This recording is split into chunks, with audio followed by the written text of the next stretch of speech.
Morning. പുതിയൊരു വീഡിയോയിലേക്ക് എല്ലാ കൂട്ടുകാർക്കും സ്വാഗതം. ഇപ്പോൾ സമയം 10:50 അപ്പോൾ ഞാനിന്നൊരു പുതിയൊരു വീഡിയോയുമായി വന്നത് നമ്മൾ ഉച്ചക്ക് മീൻകറിയാണ് കേട്ടോ ഉണ്ടാക്കുന്നത്. അപ്പോൾ ഞാൻ ഉണ്ടാക്കുന്ന മീൻകറി എങ്ങനെയാണെന്ന് നിങ്ങളെ കൂടി കാണിക്കാമെന്ന് വിചാരിച്ചിട്ടാണ് ഇപ്പോൾ ഒരു വീഡിയോയുമായി വന്നത്. അപ്പോൾ എൻ്റെ സ്പെഷ്യൽ മീൻകറി, എല്ലാവരും മീൻകറി ഉണ്ടാക്കുന്നത് പല രീതിയിലായിരിക്കും, പക്ഷേ ഞാൻ എങ്ങനെയാണ് ഉണ്ടാക്കുന്നതെന്ന് നിങ്ങളെ കൂടി ഒന്ന് കാണിക്കാമെന്ന് വിചാരിച്ചിട്ടാണ് ഞാനിപ്പോൾ ഒരു വീഡിയോയുമായി വന്നത്. അപ്പോൾ എൻ്റെ വീഡിയോ ഇഷ്ടമായാൽ എന്തായാലും ലൈക്ക് ചെയ്യണം, കമൻറ്റ് ചെയ്യണം, സബ്സ്ക്രൈബ് ചെയ്യണം.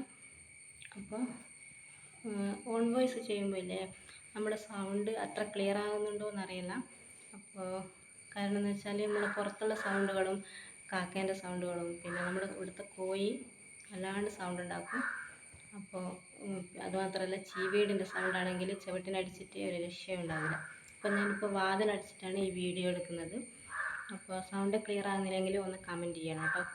അപ്പോൾ നമുക്ക് പെട്ടെന്ന് മീൻകറി ഉണ്ടാക്കിയിട്ട് വേഗം വരാം. അപ്പോൾ നമുക്ക് മീനൊന്ന് മുറിച്ചെടുക്കാം. ഇത് ഞാൻ ഇന്ന് കറി വെക്കുന്നത് അയിലയാണ് കേട്ടോ. ഇതിൻ്റെ അകത്ത് പിന്നെ അയില മാത്രമല്ല, നമ്മൾ ഇന്നലെ എടുത്ത മീനിൻ്റെ ബാക്കി കൂടിയുണ്ട്. ആ മീനിൻ്റെ പേരെനിക്ക് അറിയില്ല എന്ന് ഞാൻ പറഞ്ഞിട്ടുണ്ട്. അപ്പോൾ അതുകൂടി ഇതിൻ്റെ അകത്തുണ്ട്. അപ്പോൾ ഇന്നലെ കൊണ്ടുവന്ന അയിലയുണ്ട്, അതാണ് ഞാൻ കറി വെക്കുന്നത്. അപ്പോൾ ഇത് കുറച്ച് ഒരു ചീഞ്ഞ പോലെ ഉണ്ട്. അപ്പോൾ മുറിച്ചെടുക്കുമ്പോഴേക്കും കുറച്ചുകൂടി ചെയ്യും. അപ്പോൾ നമുക്കിത് വേഗം മുറിച്ചെടുക്കാം. ഞാൻ സ്വന്തമായിട്ടാണ് വീഡിയോ എടുക്കുന്നത്, അതുകൊണ്ട് തന്നെ മുറിക്കുന്ന വീഡിയോ ഒന്നും എടുക്കാൻ പറ്റില്ല. അപ്പോൾ ഞാൻ ഇതൊന്ന് മുറിച്ചെടുത്തിട്ടുണ്ട് കേട്ടോ. കുറച്ച് മാത്രമേ എടുത്തിട്ടുള്ളൂ കേട്ടോ.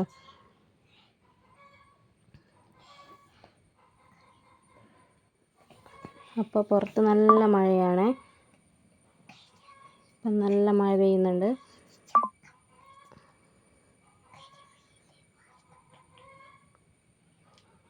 അപ്പോൾ ഞാനിതിന് വേണ്ട സാധനങ്ങളൊക്കെ എടുത്തിട്ടുണ്ട്. തക്കാളി, പച്ചമുളക്, കറിവേപ്പില, ഇഞ്ചി. തക്കാളി 2 എടുത്തിട്ടുണ്ട് കേട്ടോ, കുഞ്ഞ് തക്കാളി ആയതുകൊണ്ട് തന്നെ. അപ്പോൾ നമുക്കതൊന്ന് മുറിച്ചെടുക്കാം.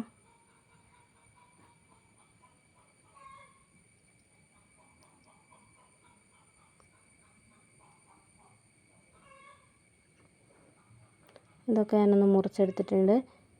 എല്ലാം ഒരുമിച്ചാണ് കേട്ടോ ഇടുന്നത്. പിന്നെ ഉപ്പിടുന്നുണ്ട്, പിന്നെ മുളക് പൊടി ഇടുന്നുണ്ട്. മുളക് പൊടി പിന്നെയും ഞാൻ ഇടും കേട്ടോ.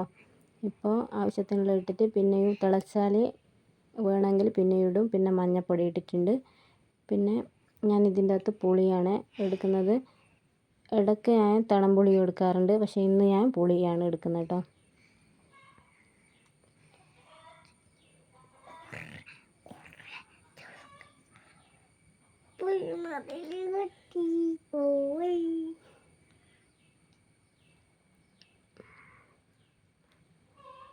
ഞാനിത് വിറകടുപ്പിലാണ് കേട്ടോ വെക്കുന്നത്. അപ്പോൾ നമുക്ക് ഇത് അടുപ്പിൽ വെച്ചിട്ട് വെന്ത് വരുമ്പോൾ തേങ്ങ അരപ്പ് പാരണം. തേങ്ങ അരച്ചിട്ടില്ല, അപ്പോഴേക്കും ഇത് വേകുമ്പോഴേക്കും നമുക്ക് തേങ്ങ അരച്ചിട്ട് വരാവേ.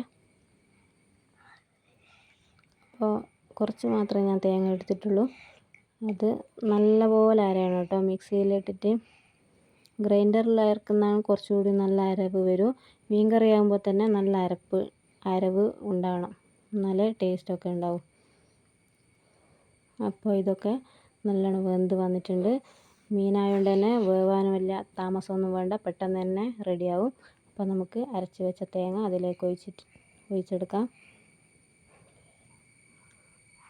അപ്പോൾ ഞാൻ പിന്നെയും കുറച്ച് ഉപ്പും മുളക് പൊടി മഞ്ഞൾപ്പൊടിയൊക്കെ ഇട്ടിട്ടുണ്ടായിരുന്നു കേട്ടോ. പിന്നെ കറിവേപ്പില ഇട്ടിട്ടുണ്ടായിരുന്നു മുന്നേ, കുറച്ചുകൂടി ഇപ്പോൾ ഇട്ടിട്ടുണ്ട്. അപ്പോൾ നമ്മുടെ മീൻ കറി റെഡി ആയിട്ടുണ്ട്. ഇനി നമുക്ക് അതിൽ ഉലുവ വറുത്തിടാം. ഞാൻ ഉലുവ മാത്രമാണ് കേട്ടോ ഇടുള്ളൂ, അതിൻ്റെ കൂടെ വേറൊന്നും ഇടാറില്ല. അപ്പോൾ ഇത് നന്നായിട്ട് പൊട്ടിയതിന് ശേഷം നമുക്ക് മീൻ കറിയിൽ ഒഴിക്കാം.